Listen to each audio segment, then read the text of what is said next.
Hey guys, I'm Greg. Welcome to Gregsbeerreviews today. Let's go see what's in the fridge today, guys.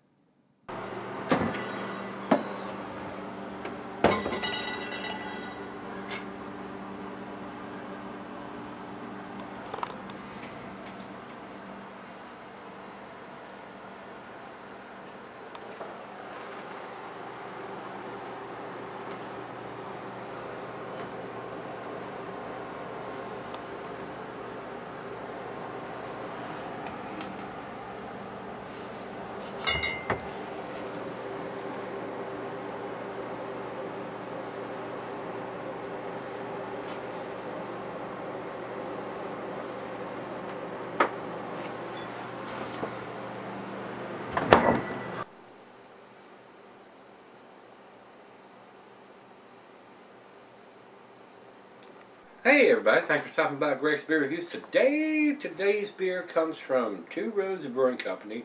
These guys are out of Stratford, Connecticut. This is their Unorthodox. And guys, the one that I have here was sent to me by Rico, and he sends a little note here. But during my pre-review stuff here for Beer Advocate, Rate Beer, and Untapped, I noticed that Rate Beer has this at 10.9%. This is not that beer.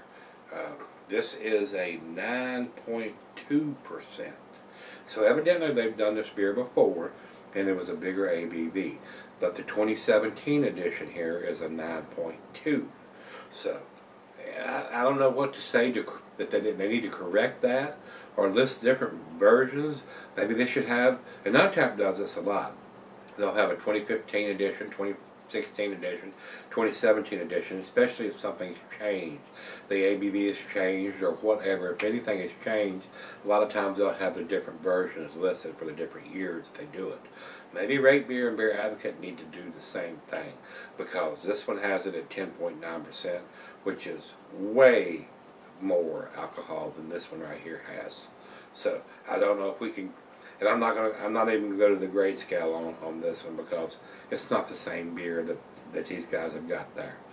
I probably will use the same commercial description for the beer, but as far as the ratings for a 10.9% as opposed to a 9.2, that's just too far away. I mean, if it was 9.3 and this is a 9.2, that's close enough to use the grades and what they're saying there, but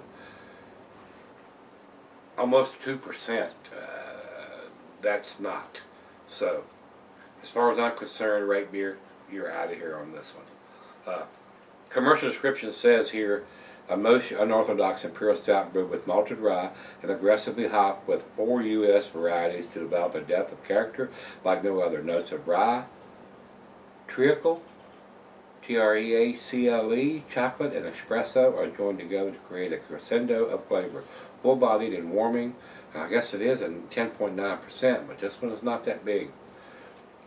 And you will be doing a clink dance after drinking this. Well, this is not that beer. The alcohol is not that big on this one.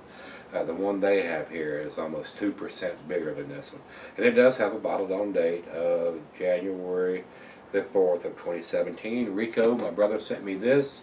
And he says, 9.2 Imperial Stout brewed with malted rye, aggressively hopped with 4 different Pacific Northwest varieties, and says he bought it a few weeks back for $4. And it's got that price tag right here on the back, $4. It comes in packs of 4 as well, and tells me the bottle on date, which was January the 4th. And on the front of the beer here, it says Unorthodox Russian Imperial Stout, aggressively hopped Imperial Stout. So I don't know if they've introduced any coffee to the beer. That would be another reason why you would want to drink it a little fresher. But I don't see that in here, and the writing on the side of the bottle is so small I can't read it without putting my glasses on. I'm not going to do that. If they got coffee in it, they need to put that on the front label in bigger letters and try to write the box of copy somewhere.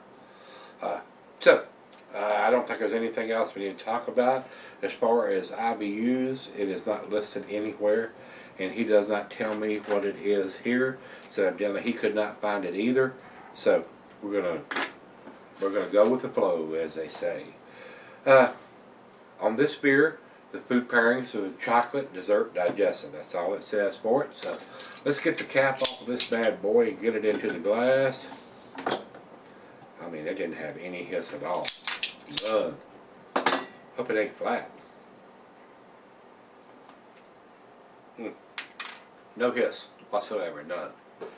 So that tells me maybe we can pour it straight down the middle. Nope. That tells me I'm wrong. Because it's already got a finger of head on it already. Shows you how much I know about it. Glass Red Pine Backer 9 tumbler snifter. I've got my favorite snifter. I'm going to pour it quite a bit easier now that it did that. And it says here it can be solid for a long period of time.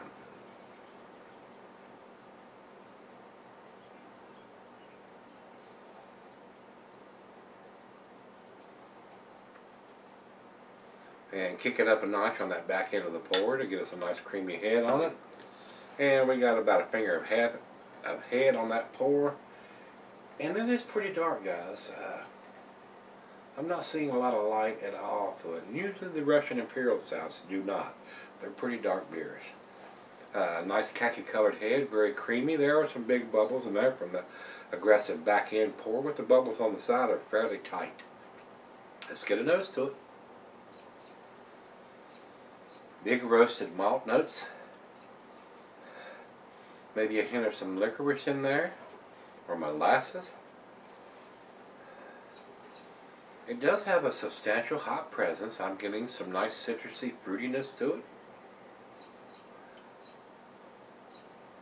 Maybe a little bit of bittersweet chocolate on the nose. Not getting any alcohol for 9.2%. So that's pretty good. Let's dive in. Cheers, everybody. Cheers, Rico.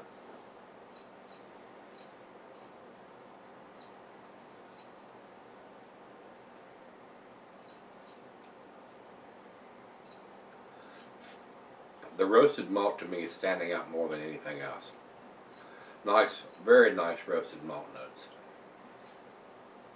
Just a wee bit of bittersweet chocolate in there.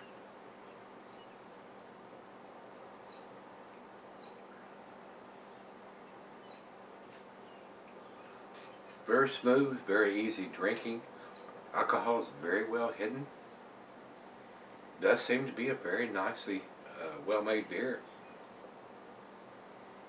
This would probably be a prime candidate to throw in a bourbon barrel for a while. Very smooth. I'm impressed. I mean, I really am.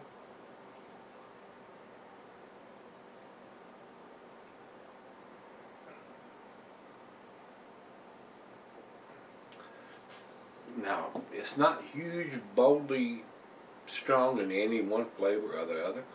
Everything seems to be fairly well balanced. Nothing is overpowering one thing or the other.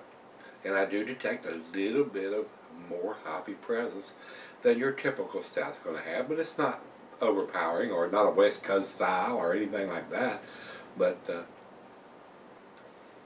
pretty nice beer. It is a very nice beer.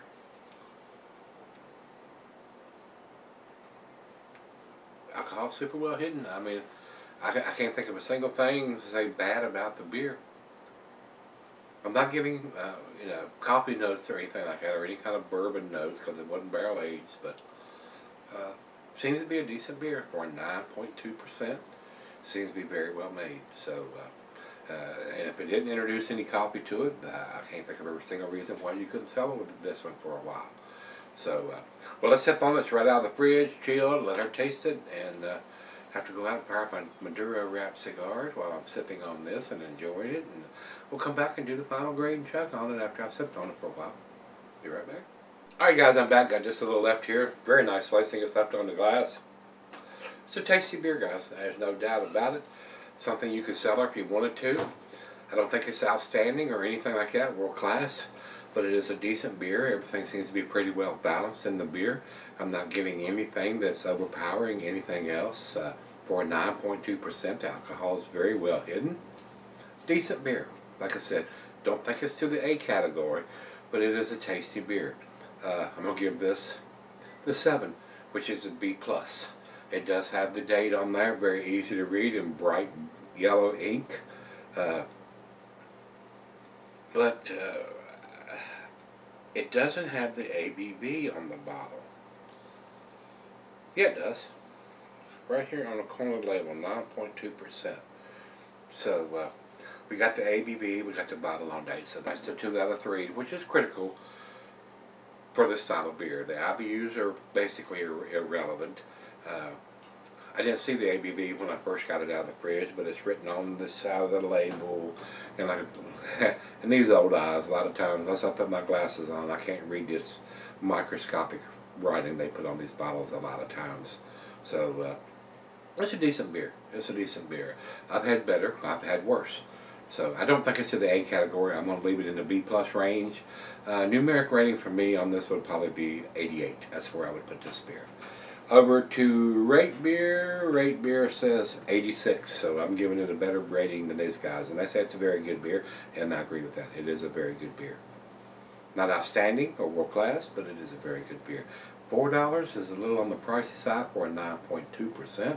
Hopefully you're getting a break on that, but Rico talked like he didn't, and it was like $16.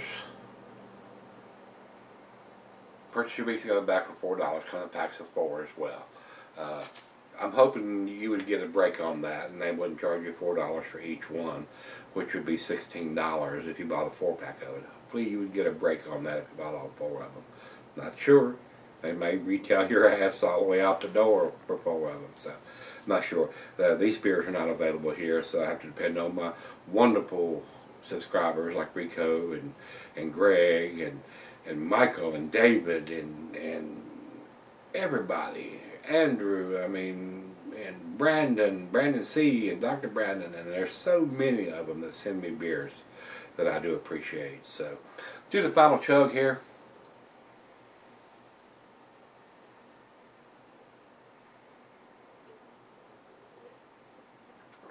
Yeah, I still ain't got it all.